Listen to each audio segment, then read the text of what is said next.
My dear students of the secondary school third year, we are going to deal with our educational English program. As you see, my dear friends, we will make difference for the TV program this year. This is Károlين Magdi طوبيا. Hello, dear students. Let me please welcome you to our new English program for this year. And I hope that it's going to be making a lot of difference for our students. I'm really glad to be with you for this year. And I promise you, you're going to be having a lot of information, a lot of activities. Information and activities, of course, are going to add a lot to your studies. Today, we're going to start by our new first unit. But before that, please get and prepare your stuff, your book, your workbook, a paper and a pen, and be ready for our first unit.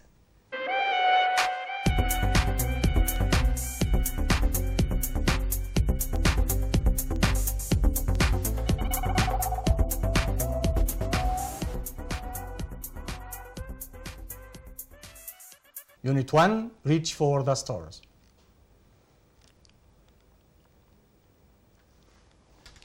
We're going to add a lot of new vocabulary plus their definitions. We will have also the confusing words, grammar part, and also exercises on the grammar part. So please be prepared. We'll have a definition for currently. At the present time. Mission. An important job that someone has been given to do. Leak. A small hole that liquid or gas gets out through. Spoke. A thin metal bar which connects the ring around the outside of a wheel to the center. Weightless. Having no weight, especially when you're traveling. We have also launch. When a spacecraft is sent into space. And gravity. What makes objects fall to the ground. Gymnastics. A sport in which physical exercises and movements are performed. We will have also confusing words or confusable words. يلا نشوف مع بعض الفرق بين الكلمات وبعضها. Location and destination. The hotel is in a lovely location overlooking the Nile. Our flight will reach our destination at 7 p.m. We have also repair and reform. Let's see. He went to the garage to repair his car. كده repair معناها يصلح شيء مادي. The government is trying to reform our educational system. كده معناه كلمة reform معناها يحسن نظام شيء معنوي زي نظام التعليم. Affect is a verb and effect is a noun. Smoking affects health badly. Smoking has a bad effect on health. معنى كده ان كلمة affect كناون بيبقى بيجي معاها verb تاني اللي هو verb to have وبتاخد معاها preposition on.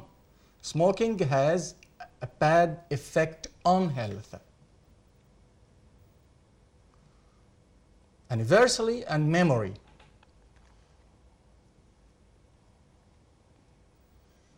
We always celebrate our wedding anniversary with dinner in an expensive restaurant. She has an excellent memory for names. language notes. spend بيجي بعدها time verb plus ing or noun. كمان spend لما يجي بعدها money هي اللي بتاخد حرف الجر on وبيجي بعدها برضه gerund أو noun. شوف الأمثلة. She spent the evening writing invitations to her friends. She spent a lot of money on her new clothes. Now my dear friends, يلا نطبق الكلام اللي احنا شفناه. Choice and find the mistake. Choose the correct answer. The car stopped because there was a leak, lake, lick, lock in the petrol tank. The answer is leak. تسريب.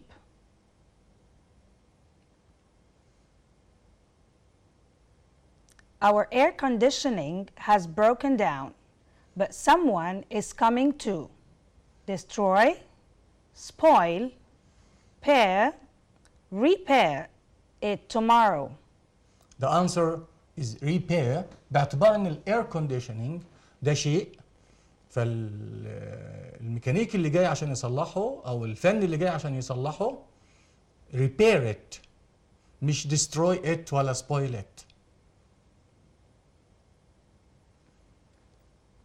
The rocket is going to reach the moon on Tuesday. Everyone watched the launch, start, beginning, set up on TV. The answer is launch.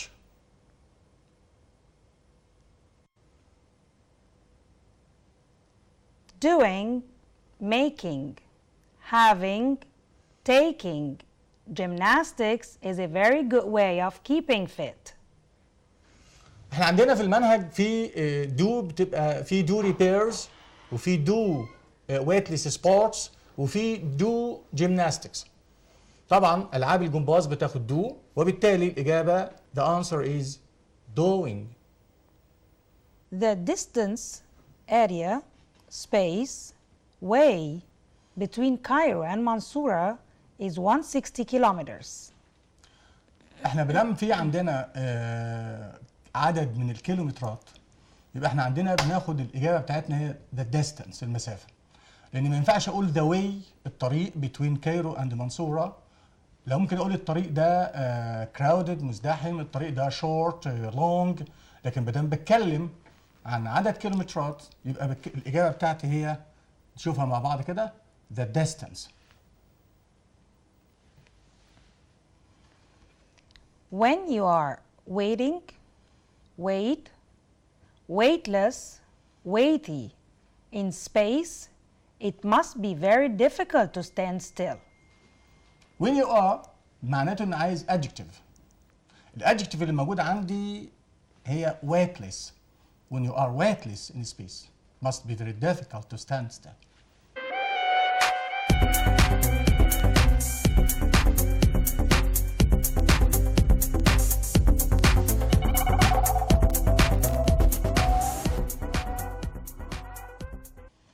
Now, my dear friends, find the mistake in each of the following sentences, then write it correctly.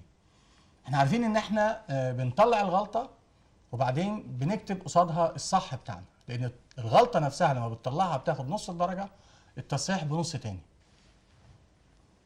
The plane is flying at a high of 150 kilometers. أنا ما ينفعش أقول at a high لأن الA والآت بيجي بعدها noun، لكن high دي adjective.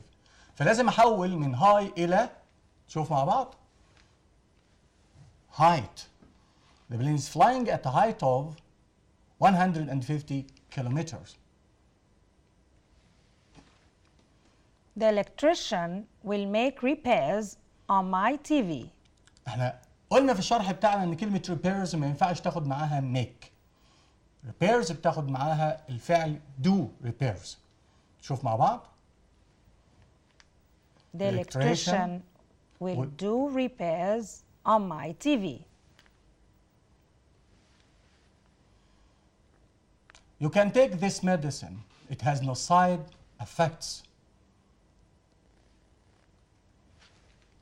طبعا side effects ما ينفعش اجيب side وبعدها verb، لازم يجي بعدها noun. ايه noun من affects؟ You can take this medicine. It has no side effects. Gratitude is what makes objects fall to the ground. ده كان سؤال جاء برضه في ثانويه عامه. ما ينفعش اقول gratitude is what makes. احنا المفروض اللي بيجعل الاشياء تقع على الارض هي ايه؟ يلا نشوف الاجابه مع بعض. Gravity is what makes objects fall to the ground. Traveling from Alexandria to Cairo is only a 2-hour drive in a car. طب احنا بنقول 2-hour drive ليه ما عدناش hour؟ احنا عندنا 2-hour دي بتقع صفة للدرايف، والصفات في الانجليش لا تجمع. هما الاثنين 2-hour واقعين صفة للدرايف سواء لمدة ساعتين. 2-hour.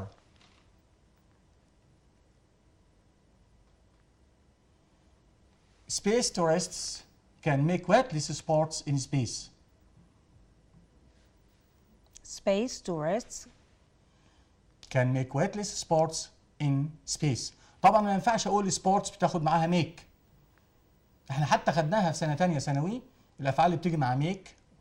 Space tourists can do weightless sports in space. Now my dear friends who are going to deal with grammar. يلا نشوف الجرامر بتاعنا هو بيتكلم عن زمن future. future time, future simple. احنا عندنا اكتر من طريقة بنعبر بيها عن الفيوتشر. في عندنا future simple بيتكون من will plus infinitive، وفي عندنا going to، في عندنا present continuous، وفي عندنا present simple. يلا نشوفهم بالتفصيل وبعدين هنشوف الاكسرسايز والفايند ذا ميستيك بتاعه. Now let's see together the keywords. Next year, in the future, soon, in a year, tomorrow, this time next week, this time tomorrow. الكيوردز اللي قدامنا دي بتاع الفيوتشر بصفة عامة. لكن لما نتكلم عن will plus infinitive لها keywords تانية. subject will plus infinitive. I expect, I'm sure, I think, probably, I hope, I believe, I feel sure, perhaps, I know, I wonder, I suppose. الكيوردز اللي قدامنا دي بتعبر عن will plus infinitive، يعني لما بنلاقيها في جملة من غير دليل مثلا بناخد will plus infinitive. طب دي واحدة من استخدامات will. ايه تاني لو لقيتها هاخد will plus infinitive؟ if في الحالة الأولى. If it rains, we will stay at home. نشوف كمان we will use will. امتى بنستخدم will؟ احنا خدنا خلاص future simple. شوف future facts حقيقة في المستقبل. I'll be 16 next week. لو بنفترض مثلا ان عيد ميلادي بيقول ان الاسبوع الجاي هيبقى 16 سنة، دي حقيقة. لو قلت مثلا today النهارده is Friday يوم جمعة، today is طب tomorrow will be Saturday. يبقى دي fact in the future مش fact in the present. For predictions, what is the meaning of predictions? Now, for predictions يعني تنبؤ. We can use different forms in forming prediction. We can use be, will plus infinitive, or we can use going to. Let's see the first one with will plus infinitive. I'll probably be away for a week. في كمان عندنا quick decision، ده القرار السريع اللي في نفس اللحظة اللي بتقال. انت بترد تقول ايه لما يكون بتاخد quick decision؟ That's the phone. التاني بيرد بيقول له I will answer it. يبقى هو هنا أخد decision، أخد قرار. Now, let's see how can we make an offer and how can we make a request and how can we respond to them. I'll go shopping with you if you like. That's an offer. Will you look at my homework tonight, please? That's a request. طبعا برضو كلمة offer و request دي هنحتاجها في language function في السؤال بتاع speaker A and speaker B. A threat. تهديد. I'll resign if you don't get a pay rise. في كمان عندنا روابط، بس الروابط المعبرة عن الفيوتشر. هتقول لي ان في after بيجي بعدها الباست بيرفكت وبعد كده الباست سامبل، حدث اول وحدث تاني.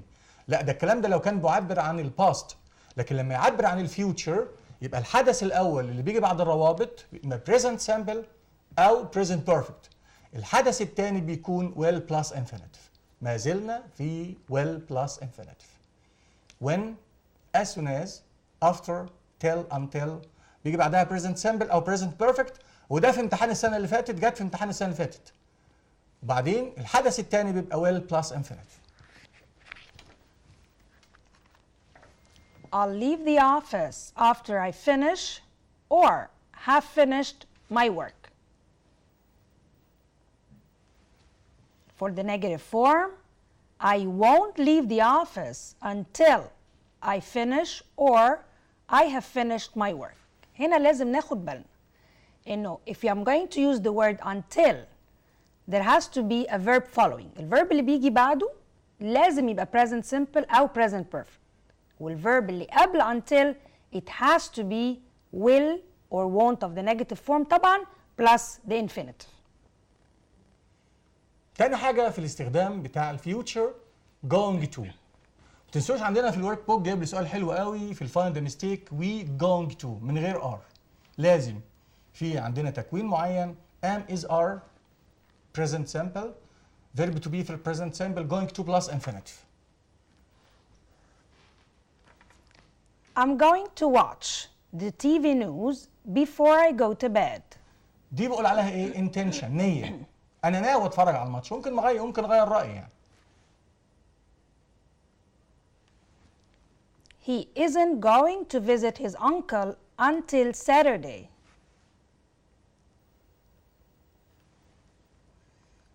Watch out, the baby is going to fall. امتى بقى بنستخدم going to؟ We use going to with plans, intentions and decisions. يعني ايه plans؟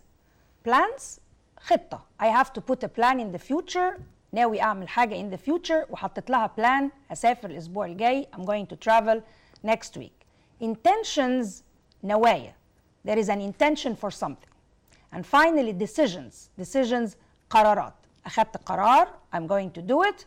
طبعا فين؟ in the future. فزي ما احنا شايفين going to is going to be used for planned actions. Completely different than will. Will فيها intention ما فيهاش intention. فيها quick decisions. فيها حاجات on the spot بتحصل. But for going to it's all about planning. It's more of planning.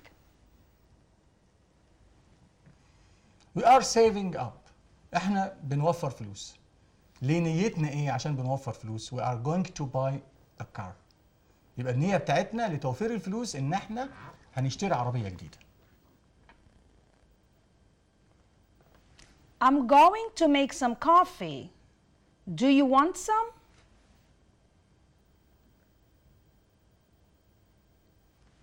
Now, we're going to have predictions with present evidence. يعني ايه present evidence؟ يعني في دليل موجود دلوقتي وعلى أساس الدليل we are going to take a decision on the spot. I think it's going to rain. ليه؟ لو أنا وقفت كده تبقى الجملة غلط. هقول I think it will rain لو وقفت. لكن عايز أكمل فين بقى present evidence؟ The sky is looking very dark. هو ده الدليل إن الدنيا هتمطر. يبقى احنا عندنا plan, decision, intention وعندنا كمان تنبؤ بمستقبل بس based on evidence.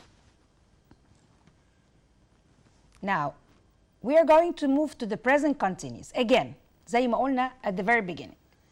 The future form includes different ways of writing. استعملنا will plus infinitive واستعملنا present future going to. كمان we're going to use the present continuous form. The present continuous form is another way of using the future tense. Let's see together. بنستخدم ال present continuous for arrangements. لما يكون في ترتيب حصل قبل الكلام بنجيب ال present continuous. Verb to be في ال present am is are plus verb plus ing. He is traveling to Asyut tomorrow. افهم من كده ايه؟ لو قال لي الجمله دي he is traveling معناته he has got his ticket. يبقى في arrangement هو عمله قبل كده، انه جاب التذكره، حضر التاشيره بتاعته وهو مسافر. لو مسافر بره يبقى بحضر التاشيره جيتا فيزا. لو هو مسافر اسيوط يبقى جاب التيكت بتاع الترين تيكت. يبقى هو معنى كده ان في حاجات prepared it قبل ما يقول الجمله دي. She's flying to India in the summer. She's arranged that.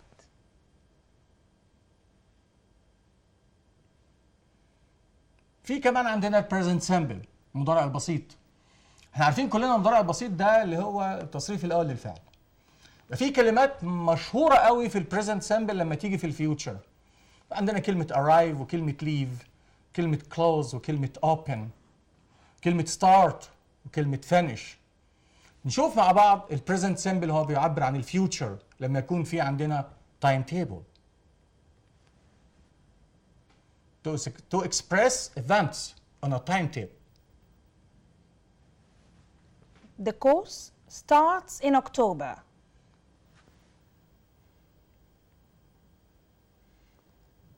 My plane leaves at 7:30 in the morning. Now my dear friends، يلا نطبق مع بعض اللي احنا شفناه واللي احنا اخدناه دلوقتي في choose the correct answer.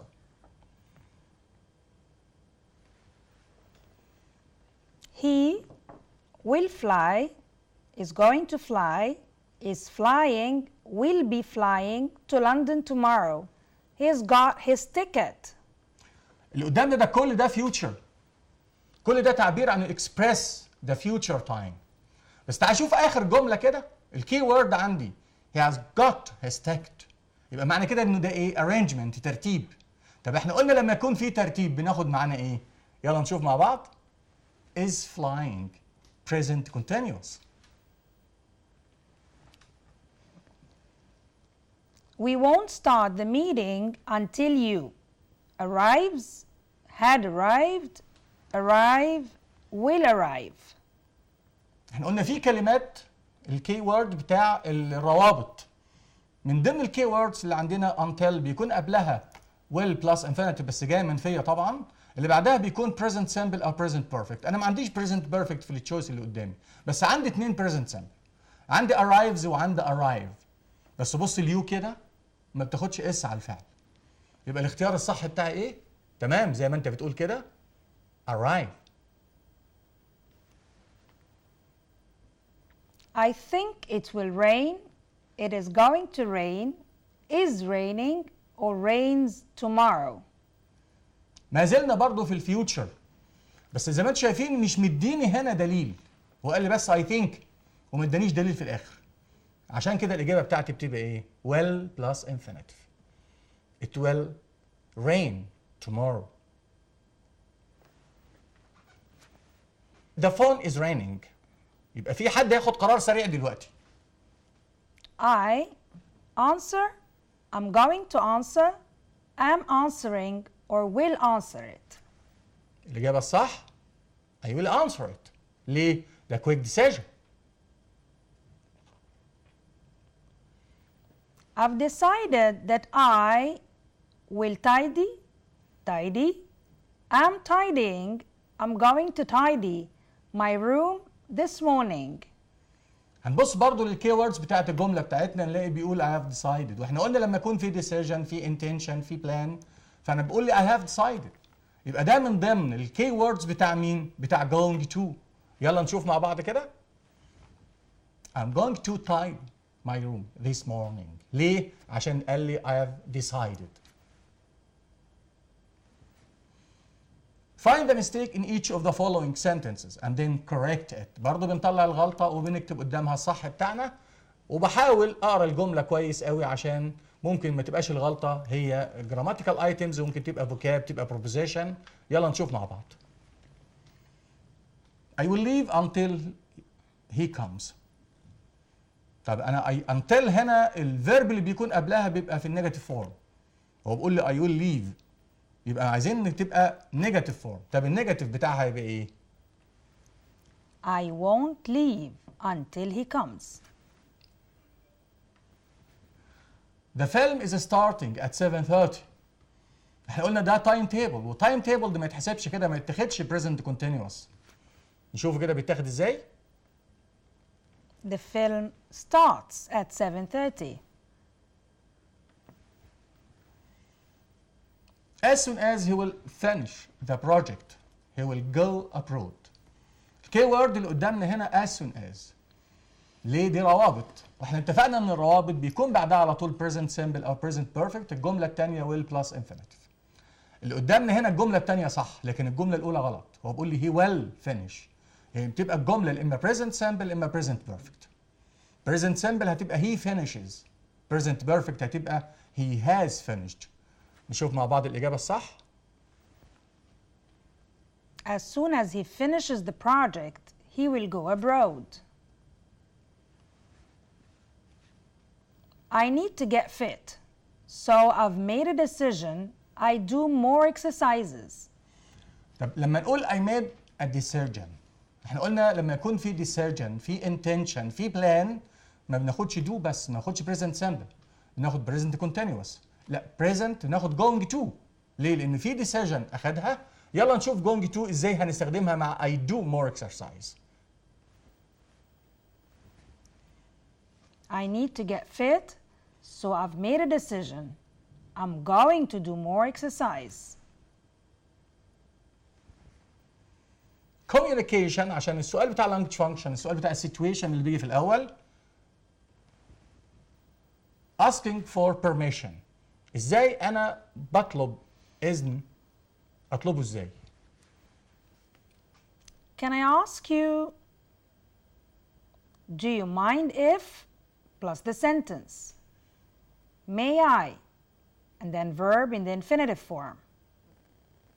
Would you mind plus the verb in the ing form. زي ما احنا شايفين كده do you mind if هيجي بعدها sentence، لكن would you mind من غير if بيجي بعدها gerund او noun. طب ده asking for permission. طب لما ازاي انا هرد على البرميشن ده؟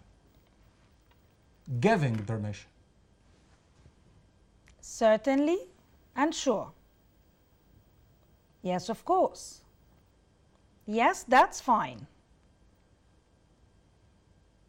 refusing permission. لو انا عايز ارفض اقول ايه؟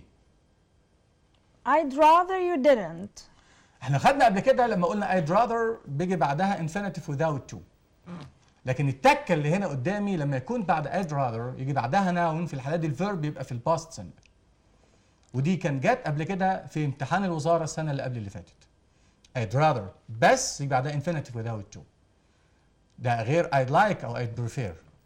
لكن لما اقول I'd rather يجي بعدها subject، والسبجكت ده ممكن يكون noun او pronoun، فلازم الفيرب يبقى في الباست simple. I'd rather you didn't. I'm sorry, I'm very busy. كل دول refusing permission. I'm sorry, I'm very busy. I'm afraid. احنا كتير قوي طالما بتقول ده I'm afraid دي معناها انا خايف. لا I'm afraid في refusing permission معناها أأسف إن أقول لك، والله محرج إن أنا أقول لك، لأن لازم يجي بعدها جملة تانية. Respond to each of the following situation، وده السؤال الأولاني اللي بيجي لنا في ورقة الامتحان.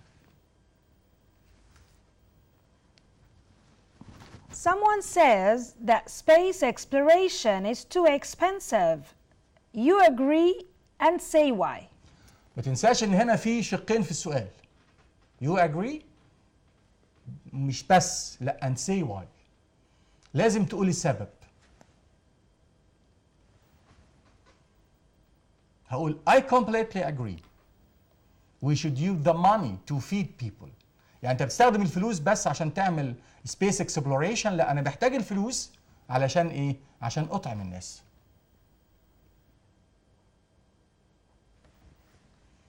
You hear someone says that all astronauts are very rich. You know this is not true. Say why.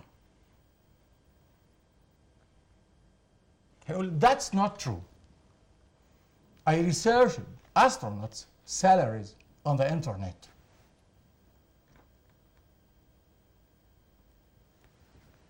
You've arranged to have lunch with your brother tomorrow. What do you say? ما ينفعش وانت في ثانويه عامه تقول الحل بتاعك I have arranged to have lunch with my brother tomorrow. هو جاب لك فيه كلمه arrange. يبقى معنى كده عايزك تستخدم مين؟ تستخدم البريزنت كونتينوس في الجمله. فين الفعل اللي هتعمله؟ have. ففي الحالة دي هتقول I'm having lunch. عشان ايه؟ عشان تجيب الكلمة اللي هو جايبها لي في المفتاح اللي فوق you have arranged. شوفها كده. I'm having lunch with my brother tomorrow. Translation. Translate into English.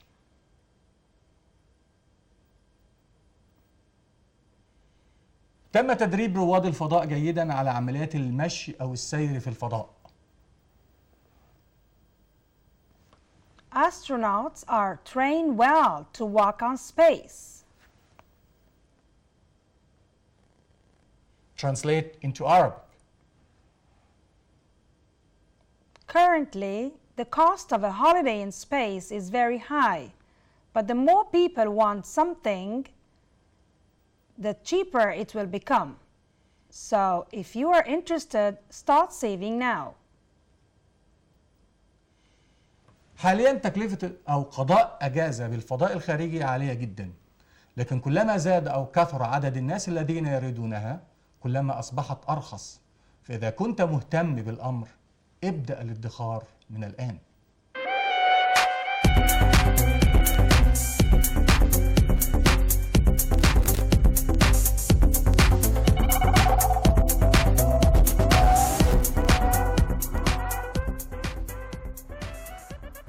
My dear friends, thank you for listening to us.